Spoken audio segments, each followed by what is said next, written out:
Şu anda aracın beyniyle ilgili bir arıza tespitte bulunuyoruz. Yani otomatik araç olduğundan dolayı şu anda bir sıkıntısı var.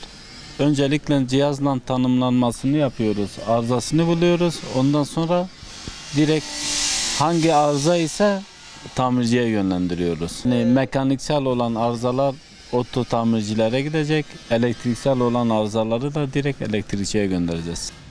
Yani normalde bir araç arıza ışığını yakmadan direkt 3 ay ya da en fazla 4 ayda bir rutin kontrole gelmesi gerekiyor. Cihazlara taktırıp bir arızası var mı yok mu diye kontrol ettirmesi gerekiyor.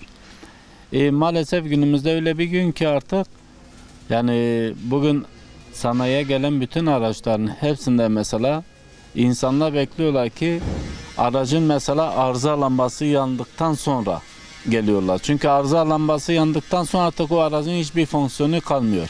O artık mecburen yatması gerekiyor. Öyle olduğu zaman da onlara büyük bir sıkıntı, maliyet çıkartıyor.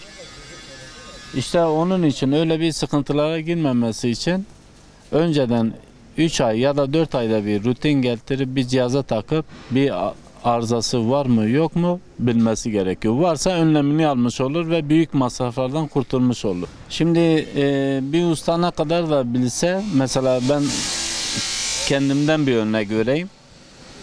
Şimdi ben normalde otobeyinciyim. Bana her türlü araç geliyor. Her çeşit araç geliyor. Mesela bugün tamircilere girmeyen bütün araçlar, hani en yüksek model araçlar bile bana geliyor. Hepsini de biliyorum ve çok araç da geliyor. Hepsinin de arıza tespitini yapıyorum, sıkıntısını biliyorum. Ne kadar da bilsem yine de cihaza takmak zorundayım.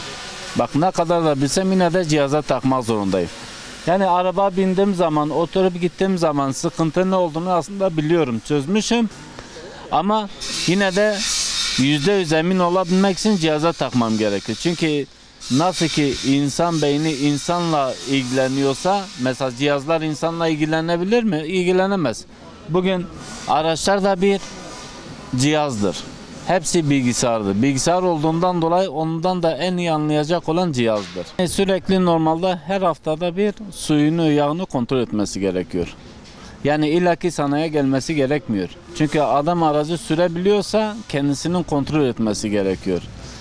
Sabah direkt arabayı çalıştırmadan kaputunu açar, yağını, suyunu kontrol eder ve arabanın alt kısmına bakar. Bir yağlanma ya da sulanma var mı yok mu? Onu kontrol ettikten sonra aracını çalıştırır. Yani bunlara dikkat etmesi gerekiyor. Bir de normal otomatik viteslerde mesela buralarda büyük bir sıkıntı olduğu için otomatik vites araçlarda frene asla ve asla kökten basmasınlar ya da ortada basmasınlar.